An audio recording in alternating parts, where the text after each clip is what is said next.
Welcome to St. Joseph Evangelization Network. I'm your host for the next 3 minutes. My name's Peter Karutz, and we're here live at the Catholic Men for Christ Conference. Look, I put it right side up this time. And you'll hear a little noise coming around. That is because it's lunchtime, and we can endure the noise, can't we? We sure can. Mr. Chrismer. It's joyful. Good to see you. Joyful noise. And I'm glad to have you here. You've been to the conference before? Oh, yeah, many times. Many times. Well, you keep coming. You didn't get enough the first couple times? Oh, it's invigorating. Every time you come, it refreshes you. You go through a year with other men's club. I belong to Fishers of Men in St. Joseph in Cottleville. And so we meet every week and have a Bible study. But we come here every year to refresh ourselves, and we have all these wonderful speakers. Great stuff. What time and when do you meet? I mean, I'm always curious, when do men meet?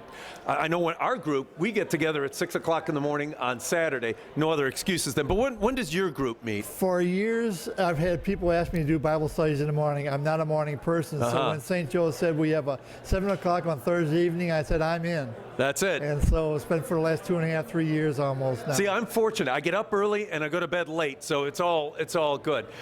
You know, one of the things we're talking about here at this conference is men leading their families. So tell me, you have grown children. As they grew up, tell me about the prayer life in your home. How was that? I mean, did you say grace? Did you go to church? No. Prayer life was the most important thing. I believe the greatest gift my mother gave me, other than my life, is my Roman Catholic faith. So I led prayer, I led rosary, I led us to church. If a man is not there to lead his family, he's not loving his family enough. You have to love your family enough to give them the Roman Catholic faith. So I led prayer, I lead prayer. I lead prayer for my grandchildren now when they come over and visit and have a meal with us. We take them to church whenever it's possible for us to do that.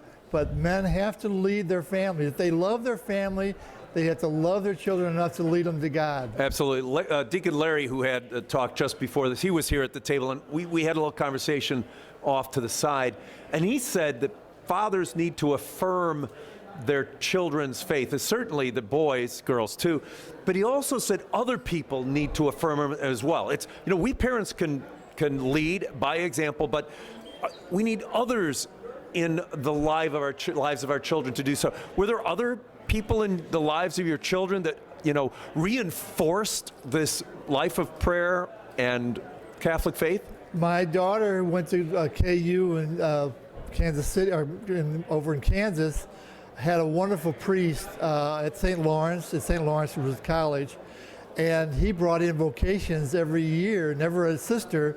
My daughter, who's now religious at the Dominican, was led by him. He asked her on a trip to Mexico to do mission work. He asked her if she wanted to be, she'd be a good sister. She consider it. She at first thought that he was a little crazy. Well, you know, but I've heard crazier things. It got to her heart that within a year and a half she entered, and now she's in her 18th year as a sister. 18th year, wow. And sometimes that's all we need to do is invite somebody. So how many children do you have? I have 4 children. I have an older son who's not married yet. I have a daughter who's got 2 grandchildren for us. Sister Peter Marie is 3rd, and Father Chrismer, who is the associate pastor of St. Joe in Cottleville, he's my 4th child. Is that right? Wow, leading a huge parish in Cottleville. St. Joseph, I think, is the largest parish in this archdiocese. He is. He's only 7 minutes away from me, and we rarely see him. Well, I think he's busy. You know, I've said this before. You know, we do have certain crises going on in the church, but we have crises in society as well. And I think if there were more good men, if we men were the men we're supposed to be, there'd never be a reason for abortion. But today we have a problem with the legality of it, or at least the, how shall I say it, the culture of death. I mean, we have crazy laws coming out right now. I mean, absolutely insane laws. It bothers me. I've been fighting abortion, my wife and I, since Roe versus Wade, and I'm hearing on television they're doing it in 9 months now. Now we're talking about infanticide. The abortion has been legal for the entire 9 months. for the entire For time. the entire time. Roe versus Wade was settled in the morning. Dole versus Bolton was settled in the afternoon. The trimester was on Dole versus Bolton, made it legal for the entire 9 months. Now they're talking about infanticide. And actually, one political party in our country is actually supporting infanticide. It's unbelievable. The culture of death, we were warned against that by Mother Teresa. It was just terrible, the culture of death in our country. God has given this country so much, but we men, since I'm here at the men's conference, we have to show by example. We don't know who's watching us Right. when we do good or when we do bad. Right.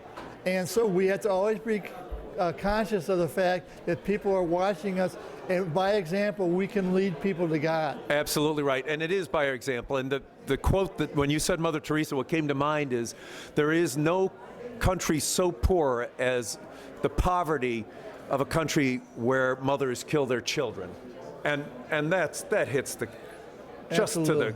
to the Absolutely. root of you. I mean, how can we have a culture of that's worth anything if mothers kill their children? There is no greater poverty. So I'll encourage all of you to come to the next conference. But you've been to a few.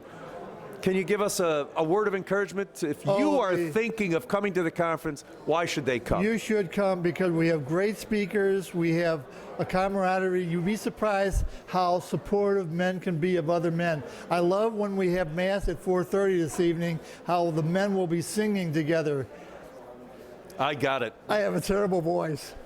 Well, we'll drown you out, man. But together, but we encourage each other, and we have great speakers every year. They're different, and they're very encouraging, and I would never miss it. I've been coming here for, not this particular location. Right, right. So it's the same conference. Right, it's the same conference for many years now, and it's such a refreshing, it uplifts me and gives me another year to fight. There you go. Great fight. Well, God bless you. God bless your family. 2 vocations, holy smokes, and the other 2 have vocations too.